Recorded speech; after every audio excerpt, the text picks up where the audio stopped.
Hello મિત્રો, આપણી સાથે જોડાઈ ગયા છે જંગલના રાજા ખુદ સિંહ. આપણે એને કંઈક એવા પ્રશ્ન પૂછશું કે તેના જીવનમાં શું શું ચાલે છે, તે રાજા કઈ રીતે બન્યા. તો મિત્રો, આપણી ચેનલમાં નવા આવ્યા હોય તો કંઈક ને કંઈક કરતા જાયજો. ચલો સ્ટાર્ટ કરીએ.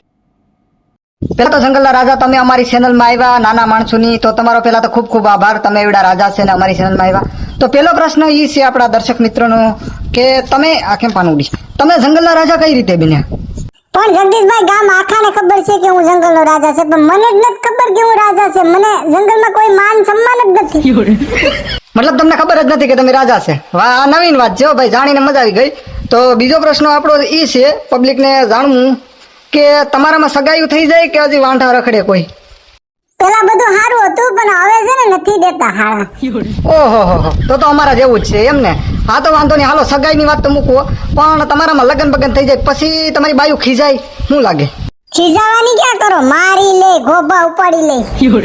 ઠીક છે સિંહભાઈ, સા લઈ લઉં, થોડીક સા લઈ લઉં. નહીં હું નથી પીતો. નહીં પારે કરી લે, આપણે તો પીવી જોઈએ, નહીં હાલે. ગુજરાતીને સા ખપે, બીજું કઈ ખપે કે ન ખપે?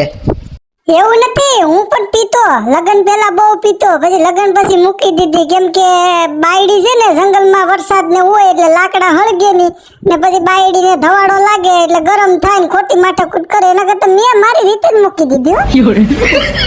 બીજો પ્રશ્ન આપણો એ હતો સિંહભાઈ કે જંગલમાં તમારું કેટલું માન? અહીંયા માણસો લોકો તમને માન આપે એટલું જ માન જંગલમાં ખરી? કઈ માન નથી આપતા, એ તો થોડા મારાથી બીવે ને એટલે થોડાક લોઠાય માન મળે, બાકી કઈ એવું નથી. નહીં પારે કરી, એ તો ડર. હા ડર. તો આપણો ત્રીજો પ્રશ્ન સિંહભાઈ એ છે કે અહીંયા માણસો એમ કે હાવજના જડબા સીરી નાખે એવા છે મારા ભાઈઓ, તો એના વિશે તમે શું કહેવા માંગો? એમ કઈ સિંહના જડબા સિરાય? આ તો ઓલા કલાકાર છે ને, એ બધા ગીત ગાય ને માણસોમાં ખોટું ઓલું કર્યું. જો આમને આમ ગીત ગાહે ને તો અમે આવેદન પત્ર આપશું કલેક્ટર શ્રીને. આવેદન પત્ર આપવા જાઉં? ઓહો ભારે કરી. સિંહભાઈ, તમને ક્યારે એવું બન્યું કે આજે શિકાર નથી મળ્યો તો હાલો આજ ખીચડી બનાવીને ખાઈ લઈએ અમારી જેમ?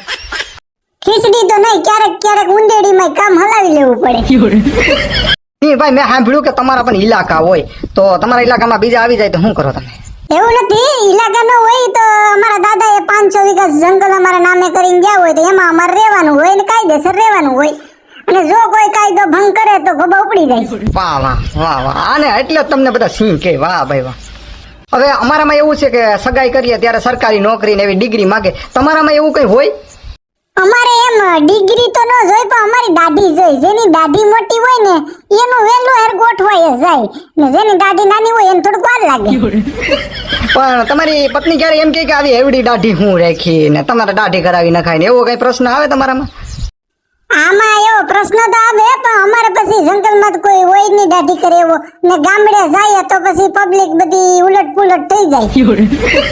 ઘણા લોકો એમ કે હાવજ જેવા મારા ભાઈબંધુ, તો ખરેખર એના ભાઈબંધુ હાવજ જેવા હે?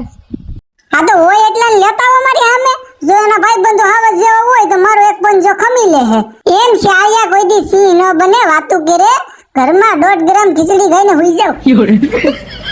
તો થેન્ક યુ સો મચ સિંહભાઈ, તમે અમારી સાથે વાત કરી, એવડા મોટા માણસ થઈને અમને ટાઈમ આપ્યો અને અમારી નાની એવી ચેનલમાં જોડાણા, ખૂબ ખૂબ આભાર. હવે આગળના વિડીયોમાં આપણે તમારી પત્ની સાથે પણ વાત કરશું. જો આ વિડીયો હાલ છે તો આપણે વાત કરશું, બાકી આ વિડીયો અહીંયા જ પૂરો કરીએ. ખૂબ ખૂબ આભાર સિંહભાઈ.